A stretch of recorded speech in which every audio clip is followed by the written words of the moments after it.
Whoops. All right, so what we're gonna do in this is the first official new members training session. We had an interest meeting a few weeks ago, but this is the first actual training. So what we're gonna do, I got 10 clips we're gonna go through, and we use this first one as more of a mechanics training because we really like to harp on mechanics first. The rules will come secondary. The most important thing right now to get you guys started is mechanics, specifically crew of 4 mechanics. So a lot of us, well, all of us do JV games, and in JV games we are a crew of 4. So that's what I have. These clips are from. It's from a JV game up at Calhoun. So first thing to notice, opening kickoff of a JV game in a crew of 4. Our headline judge, who is the wing official on the visitor side, he always has K's line. We call it K's restraining line. And that's, unless there's a penalty, that's always going to be the 40. So that's what he has. All players have to be within 5 yards, so they can't be on the 35. So what he's doing, he's handing the ball to the kicker. Only the kicker can be back here behind the 5-yard belt. And he's got the cage restraining line. He's looking for anyone to cross it before the ball is kicked. If they're in a regular kickoff, if they're kicking it deep or as deep as they can, then we kind of treat it. We're not as strict as a plane. Pretty much, we're just looking for a foot to be on the ground over the 40. However, if it's an onside kick or a short pooch kick that they're trying to get, then we treat the 40-yard line like a plane. And any part of their body is over that plane before the ball is kicked, and it's a flag. So that's what the headline judge is doing. Right here in the 50 is the line judge, who's the wing official on the home team side.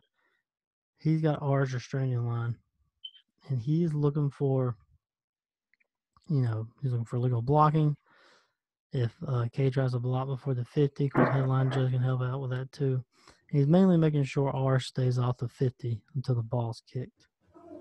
And even our players can't even be on the 50. They have to be behind it. So that's what he's looking for. Anytime you guys have questions, feel free to just jump in. All right.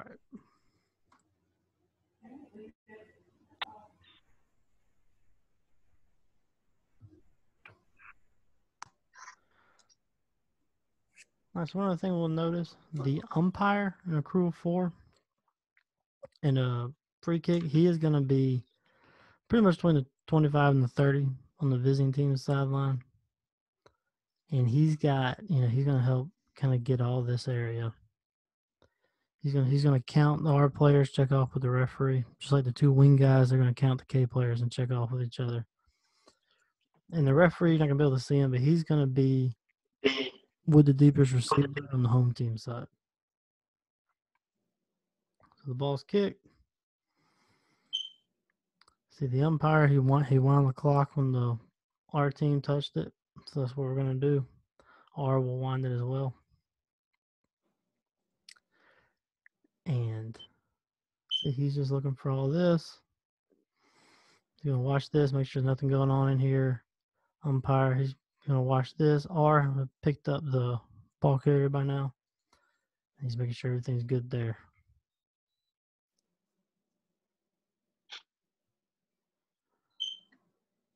Pretty simple.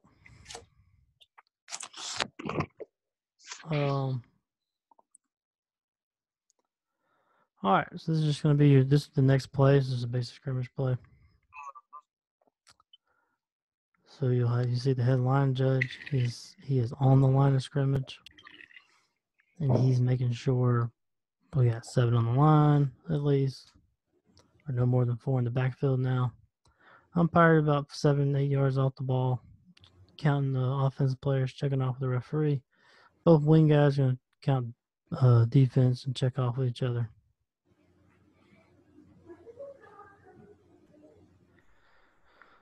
You can see the headline judge kind of got his fist off to the side. He's doing that, and hopefully the line judge doing it as well. That just means they have 3 players on the line of scrimmage on their side of the center. So in the basic formation, you'll have the center, you'll have 3 players on this side of the center, and the line judge will count 3 players on the line of scrimmage on this side. Obviously, this player and this player, they're off the line. So the line judge has 3 players on his side of the center. The headline judge has 3 players on his side of the center. And kind of put his fist off in front of him and to the side. And the other wing's going to do it. They're going to acknowledge each other, and then they can put it down.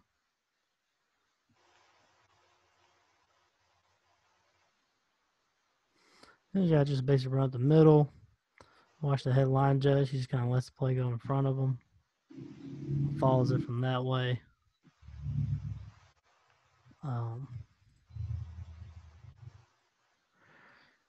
Say he got his hand in the air. Use your downfield hand in the air when you have the ball dead. Make sure before you do that, you have the ball carrier with possession of the ball and his knee on the ground. You don't have to be in a hurry to blow your whistle. A whistle does not kill the play. I mean, it kills the play, but a whistle does not signify the play is over. The actions signify the play is over.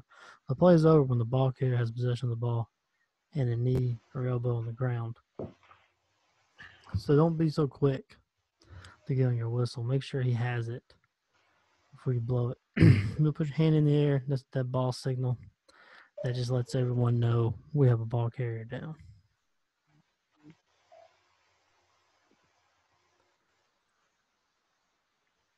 And you see the referee is with his arm out there. He has counted the offensive players, and he's checking off with the umpire. Umpire will also get the signal. That just means they got 11. So again, you can see a better view here of you have the center right here, 1 player on the line, 2nd player on the line. This player is off the line. He's on the line. So headline judge got 3. He's on, he's off, he's on. So headline judge got 3 as well. So then we got 4 in the backfield. 1, 2, 3, 4.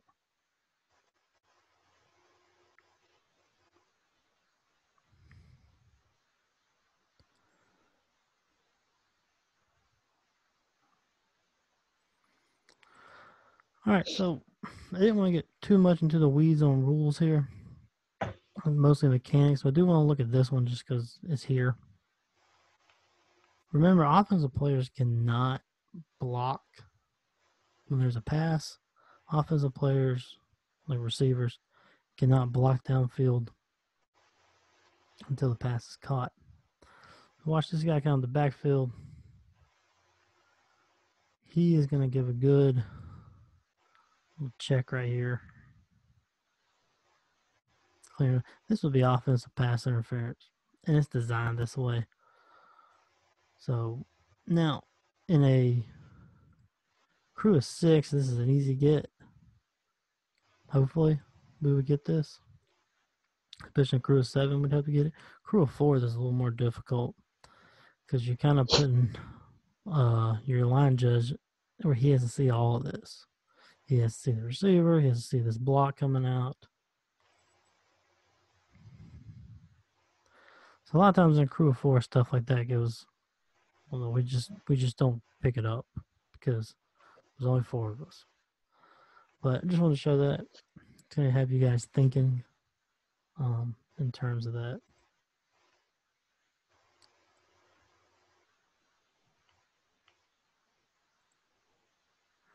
All right, here we're going to have a punt.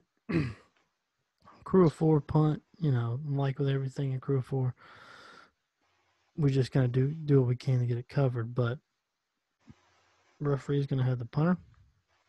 He's going to be on the kicking side. Umpire's going to be in his usual place. The headline judge, going to be where he normally is, except now the headline judge has to cover the entire line of scrimmage instead of just his side. So he has to make sure he has at least 7 on the entire line of scrimmage because the line judge is going to be back with the returner. The 2 wings will still count. The defense, make sure you got 11. Same thing with referee and umpire counting the kicking team.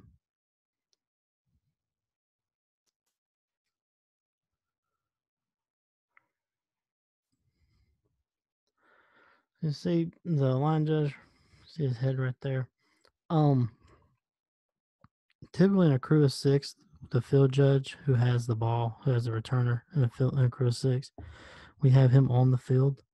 For a crew of 4, I like you on the field a little bit, but you don't have to be all the way as far out as you would in a crew of 6 because you still got to be able to get to the sideline. So where he is good. He's probably about 10 yards wide. Ideally, he would be about 5 yards behind the returner. It just gives you a better angle to see, make sure you have the kick. So once this ball is caught, if you're the line judge, take a mental note of the yard line that ball is caught on. And as you're running by, you're going to drop your beanbag on the yard line that he caught it. Because that way, if we have a foul, in which we have to go back to that spot, then we will. And which official is dropping the beanbag? What's that? Which official is it that's dropping the beanbag? In a crew of 4 is going to be your line judge. Okay. It's going to be the official here with the returner. Okay, thank you. Yeah. And you don't have to drop it the exact spot. You're just on the yard line. Cool. And then here, like you see the line judge, he's just following the play. Make sure you trail it a good bit so you can still kind of see everything going on. Your umpire and headline judge is going to help you with all the backside stuff. And you got this return man. The line judge does a good job there letting it stay in front of him. And then when the ball's down, he comes in and grabs spot. So he's stopping the clock. 4th down, we're always going to stop the clock after the play is over. So they did a good job there. All right, on a field goal try or extra point try, crew of 4. Umpire, your normal position. Referee is going to be right behind, like in a straight line behind the holder, because the referee has whether or not the ball goes in between the uprights. The line judge over on this side, he's going to have whether or not it goes over the crossbar. So they'll look at each other and acknowledge each other before the referee goes up with the signal. We're still going to count, make sure we have at least 7 on the line. All that's still the same. Umpire, you're making sure they stay off the snapper. They cannot hit the snapper until he is ready. So basically, after he snapped the ball and he's given himself a chance to defend himself, that's when they can hit the snapper. So you make sure they stay off the snapper. Make sure they're not jumping over the line.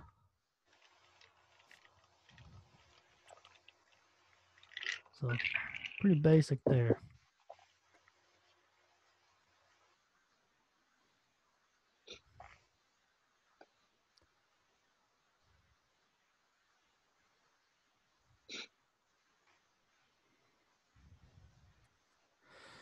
So a long run like this, crew of 4, you're gonna get beat to the goal line. Just how it happens. Hopefully the line judge kind of realized what was going on. He took off. But headline judge, that's fine. You got the play coming at you like that. If you need to stay stationary and just kind of like in front of you, that's fine because it's more important you get a good view and angle of all this rather than trying to beat this guy to the goal line. So hopefully the line judge kind of recognized we don't have a long play. He just went ahead and took off. But, crew of 4, we're going to get beat to the goal line. It just happens. Like these next few plays are going to be these are going to be crews of 6, but I'm still showing them because they still have some good mechanics and stuff we pick up on the mechanics.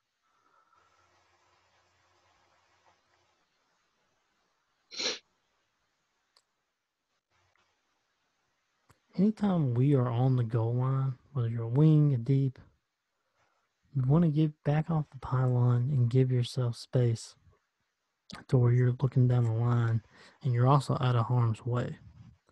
The wider you are, the better. You can just see more of the pylon. And again, like I said, you're out of harm's way. So you see where he is. He's back behind the dotted line, so he's 2-3 yards off the pylon, which is perfect. Stationary, because once you're on the goal line, we don't want you moving around. Good stationary position, looking down the goal line. Plenty of space between himself and the goal line. He's out of harm's way. Now, I will say, when you get the touchdown signal on a play like this, turn with this ball carrier and watch him. Just make sure he doesn't get hit out of bounds or anything like that. There's nothing that says we have to be looking down the goal line to signal. We always want to turn with players, and especially turn with the ball carrier. So that is the one thing I would say bad about this one. Other than that, the position is fine. Yeah. Is that the side judge at the beginning of the snap, like his positioning? Are we supposed to be in that position, or do we be like at the top pylon? You see him? Yeah. So in a crew of 6, your starting position would be right here. But if you don't have a guy wide enough to really take you that way, then you can come in. But we still want you outside that widest receiver. So I don't want him that deep, because you want to be within 1 step of the end line. So you can just take 1 step to the end line and look straight down it. So be a little bit closer. I would be a little bit wider, because I think this guy is going to take you to about here. But you can be anywhere between this pylon and the hash, but definitely closer. And like I said, you don't want a receiver outside of you. So, all right, cool. Like if he's the widest receiver, he probably needs to be about right here at least. If he's that wide though, and you want to be outside the pylon, that's fine. He definitely needs to be closer to the end line.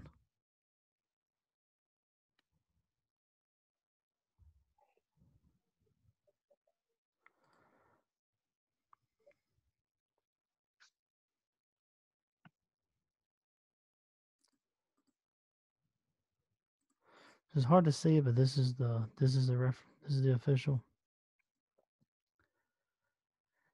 This is okay. The main thing here is we'd rather you be on the goal line. The main thing is he's not moving too much. He's stationary when the catch is being attempted, and he follows it all the way to the ground. Again, one thing I would say, pivot with this play and follow it. Again, ideally, goal line extended here. But you see how once he realizes the ball's on the ground, he kind of turns back to the field of play and signals. Just kind of follow all that. Make sure you're turning with the players, keeping with the play. That way, if they do anything or anything happens, you're still looking at them. Because again, you do not have to be facing the field of play to signal.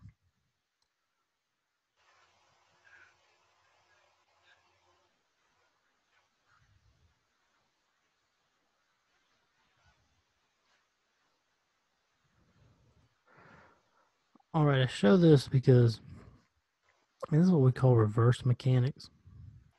And ideally, reverse mechanics situation, the wings, once you realize the ball is going the other way, play's going the other way, you're going to take off. Ideally, we still keep it boxed in. Sometimes when it's this close to line of scrimmage, there's just nothing we can do, and we're going to get beat. But if that happens, it's important to watch areas behind the ball carrier and around the ball carrier.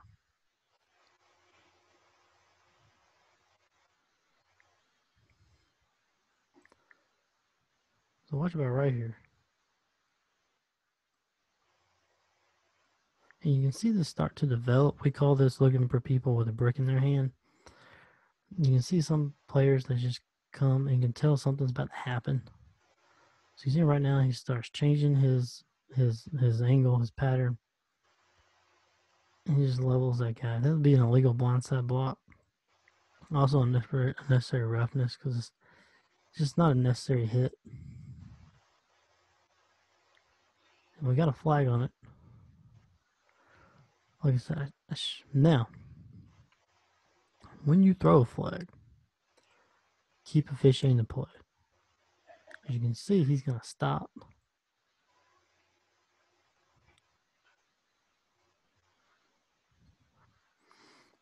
Yeah, just keep running down the field, drop your flag where it happened. It is important to flag this on the spot because it's a spot foul. But just keep running, drop your flag where it happened, and keep officiating the play. Because anytime you have a foul during a live ball, keep officiating the play. Because other fouls can happen. And we got to get the spot. All those other stuff. But that's a good job of picking up a foul away from the ball. If there's a basketball, we call that an off-ball foul. In football, it's even more important to get those quote-unquote off-ball fouls. Same thing here. Watch this lead blocker. Come out and take out that linebacker, defensive back below the waist. That's illegal. You can't do that. Hopefully probably going to be when your deep's picking that up. Because the line judge is going to have the ball carrier. At least the area immediately in front. But that's a foul we got to get. That's a safety foul especially. So he can't clip him like that low? Not that player. If you're outside the free blocking zone, so basically the free blocking zone is going to be your lineman in this formation. But now the ball is outside the free blocking zone, so the free blocking zone is over at this point. Okay. And this player is not in the free blocking zone either. So no, they can't come out here and cut him. Not in high school. Okay. Yeah, that would be blah blah ways.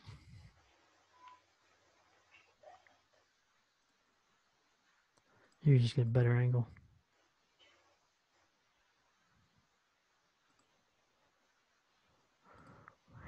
All right, that's all the plays I have for you. Just to talk about some non-play stuff. Once you decide this is what you want to do, and you fill out the form, pay your dues and all, you will have access to this. This is we call it Huddle. It's our video tool. And what we do in Etowah Valley is we don't have weekly full membership meetings.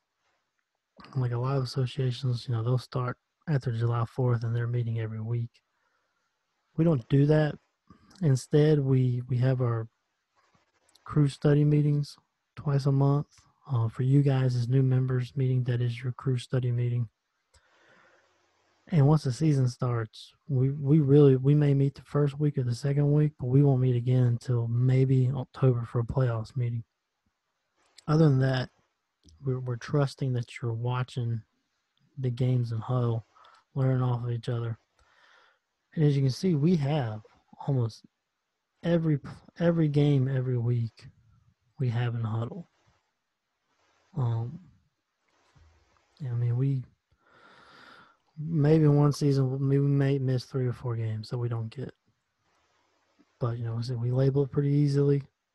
So like Bodie, Creekview at Alatoona. So we know that's Dr. Bodie's crew. And that's the game they had. So it's easy to find. For you new guys, if you're probably going to be working at least the clock every Friday night.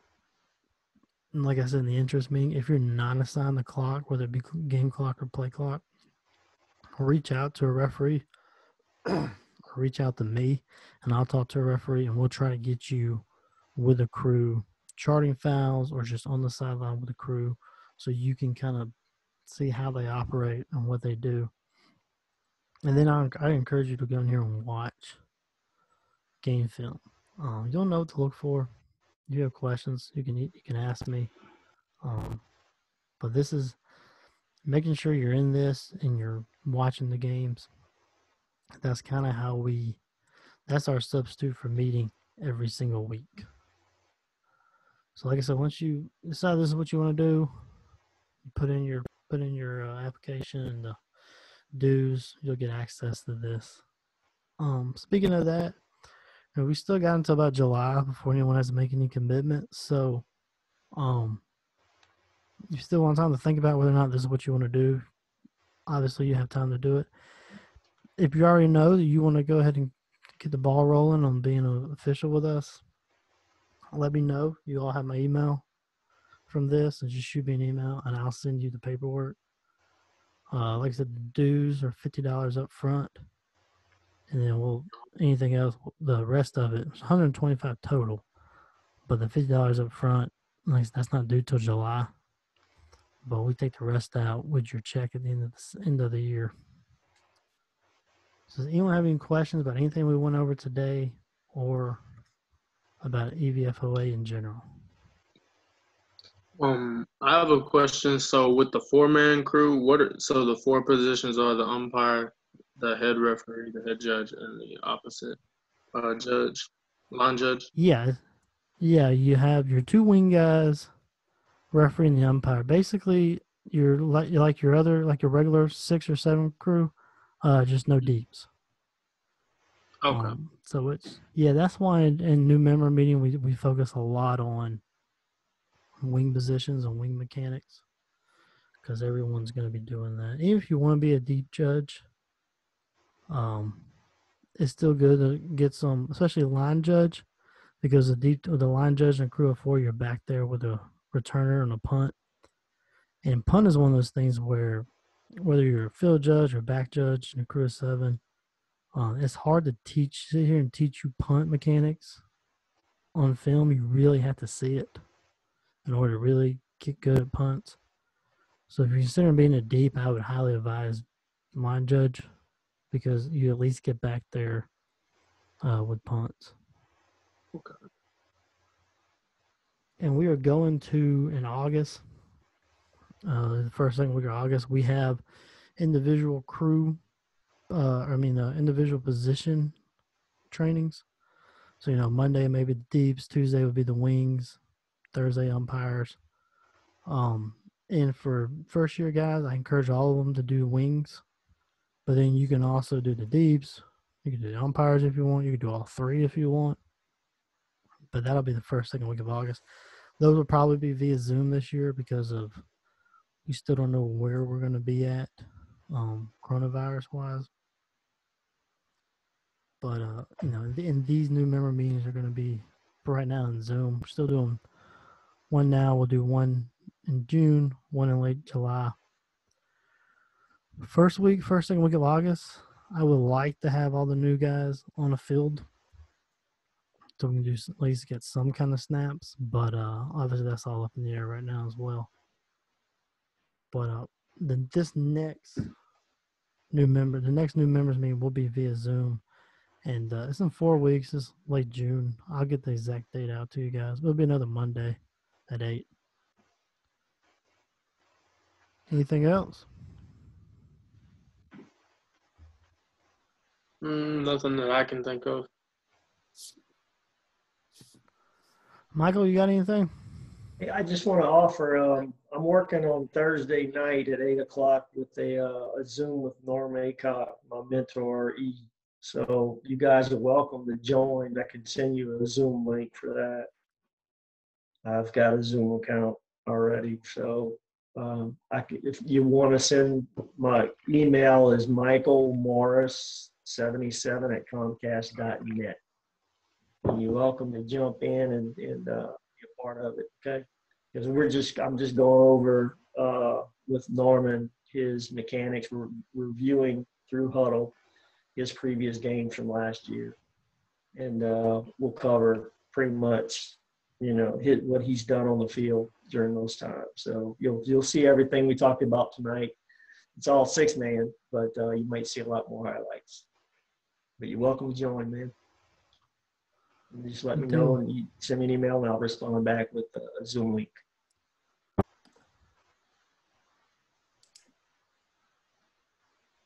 All right. That's it. James, Ashton, you got any more questions? No, I'm good for right now. So I'll probably Oh. email you here in a little while or tomorrow about getting the application paperwork going. No problem. Same. Well,